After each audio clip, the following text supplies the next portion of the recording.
Os lustres do Hotel Plaza lançavam um brilho dourado sobre o salão de baile, mas Julian Thorne não estava olhando para as luzes.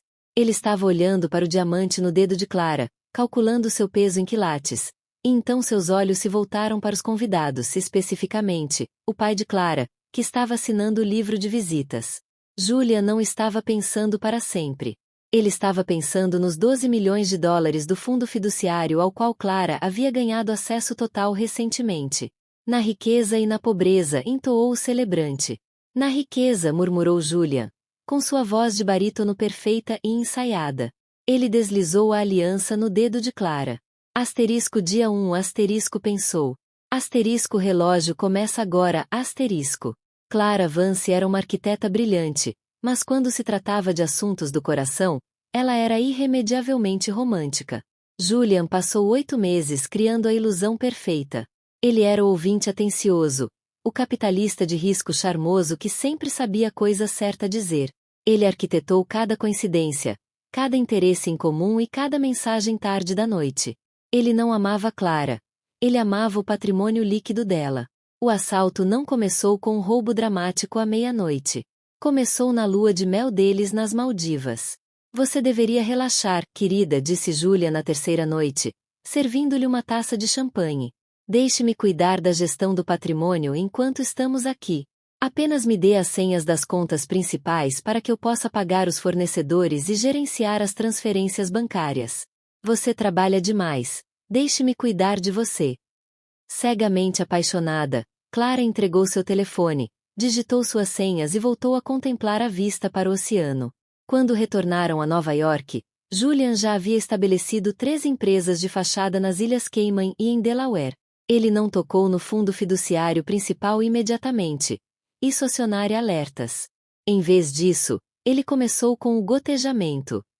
Primeiro, foram 15 mil dólares aqui por uma taxa de consultoria para uma empresa falsa. Depois, 40 mil dólares ali por reestruturação fiscal offshore. Quando Clara notou uma ligeira queda em seus extratos mensais, Julian a manipulou com facilidade praticada. Clara, querida, o mercado está volátil, ele dizia, beijando sua testa. E lembre-se, movemos esses ativos para o Fundo Internacional de Alto Rendimento. Está ilíquido agora, mas os retornos serão massivos. Confie em mim. Ela confiava nele. Essa era sua maior arma. 6 meses após o casamento, o gotejamento se transformou em um dilúvio. Julian forjou a assinatura de Clara em um documento de procuração, alavancando o portfólio imobiliário dela para contrair um empréstimo comercial de 3 milhões de dólares. Ele canalizou o dinheiro através de um labirinto de LLCs, lentamente lavando para carteiras de criptomoedas não rastreáveis e contas offshore. Ele estava fazendo as malas. Em 3 semanas, ele planejava fingir uma viagem de negócios para Londres, embarcar em um voo fretado privado para um país sem extradição e deixar Clara com milhões em dívidas e um score de crédito arruinado. Mas Julian cometeu um erro fatal. Ele assumiu que Clara era apenas uma arquiteta sonhadora. Ele não sabia que antes de projetar edifícios, ela havia estudado contabilidade forense. Tudo começou com um recibo extraviado. Clara estava procurando por uma cobrança de jantar e acidentalmente abriu uma pasta oculta e criptografada no iPad de Julian, que ele havia descuidadamente deixado sincronizando com a rede doméstica. Ela não gritou. Ela não chorou. A mulher que havia projetado arranha-céu sabia como olhar para uma fundação defeituosa e perceber que toda a estrutura estava construída sobre areia movediça. Ela passou as 2 semanas seguintes interpretando a esposa dedicada enquanto secretamente contratava um contador forense implacável e um advogado de divórcio de alta potência. Quando os relatórios chegaram, os números eram assustadores. Julia não havia apenas roubado. Ele havia saqueado. Ele havia desviado 4,2 milhões de dólares das contas líquidas dela, alavancado outros 3 milhões de dólares contra suas propriedades e estava atualmente tentando transferir os últimos 1,5 milhão de dólares de suas reservas de emergência. Ele iria deixá-la com mais de 7 milhões de dólares em dívida fraudulenta. Numa noite de terça-feira, Clara convidou Julian para seu restaurante Michelin favorito para celebrar seu meio aniversário de casamento. Julian chegou impecável, interpretando o papel do marido devotado, embora seus olhos ficassem mirando o relógio. A transferência final estava programada para ser processada às 21 horas. Eram 20h15. Você está linda, disse Julian, estendendo a mão sobre a mesa para pegar a dela. Tenho uma surpresa para você mais tarde. Eu também tenho uma surpresa para você, disse Clara. Sua voz estava firme, desprovida do calor ao qual ele estava acostumado. Ela alcançou sua bolsa de grife e deslizou um envelope pardo grosso sobre a toalha de mesa branca imaculada. Julian sorriu, confuso. O que é isso? Abra! Ele abriu a aba e puxou a primeira página. Era um livro razão forense. Seus olhos percorreram as colunas. Asterisco Apex Holdings. Torne Global. Números de roteamento das Cayman. Assinaturas forjadas asterisco. A cor drenou do rosto de Julian. A máscara charmosa e confiante escorregou, revelando o animal desesperado e encurralado por baixo. Clara, o que é isso? Isso é apenas. Isso é um mal-entendido. Eu estava configurando um investimento surpresa. Você roubou 4.200.000 das minhas contas pessoais, interrompeu Clara, sua voz caindo para um sussurro letal.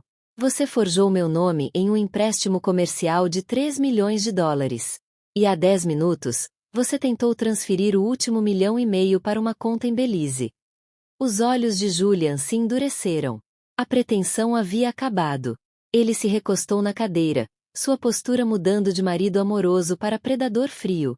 Você chegou tarde demais, ele zombou, um sorriso cruel tocando seus lábios.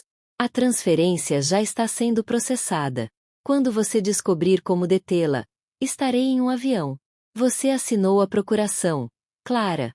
Você me deu as chaves. Honestamente, você facilitou demais. Você estava tão desesperada por um homem que nem mesmo olhou as letras miúdas. Clara não vacilou. Ela tomou um gole lento de seu vinho. Você tem razão, Julian. Eu não olhei as letras miúdas da procuração, disse ela calmamente. Mas meu advogado olhou. E ele notou que porque você usou meu nome para garantir o empréstimo comercial sem meu consentimento explícito e reconhecido em cartório, isso constitui fraude bancária e de transferência interestadual federal. O sorriso de Julian vacilou. Do que você está falando? Estou falando que eu não apenas congelei as contas domésticas, disse Clara, puxando seu telefone. Eu alertei a unidade de crimes financeiros do FBI esta manhã. Eles estão rastreando os números de roteamento offshore nas últimas 48 horas. O telefone de Julian vibrou na mesa. Ele olhou para baixo. Era uma notificação de seu banco. Asterisco transferência suspensa. Conta congelada por ordem federal asterisco. Pânico, cru e feio. Finalmente rompeu sua compostura. Ele se lançou sobre a mesa, agarrando seu pulso. Sua vadia. Você me arruinou. Eu te dei a vida perfeita. Clara puxou o braço com força, seus olhos brilhando com uma fúria fria e dura. Você me deu um recibo. Eu comprei minha liberdade. Sirenes uivavam ao longe, ficando mais altas, cortando o jazz ambiente do restaurante. 2 homens de terno escuro empurraram a entrada do restaurante, vasculhando o salão. Seus olhos se fixaram em Julian. Julian afundou na cadeira. O vigarista de milhões de dólares percebendo que sua conta estava finalmente zerada. Clara se levantou, alisando seu vestido. Ela olhou para o diamante em seu dedo, a aliança que ele havia comprado com uma fração do próprio dinheiro roubado dela. Ela o tirou, deixou cair em sua taça de champanhe pela metade e virou as costas para ele. Na riqueza e na pobreza ela sussurrou para si mesma enquanto saía do restaurante, deixando para a polícia. Mas principalmente, para a mais esperta.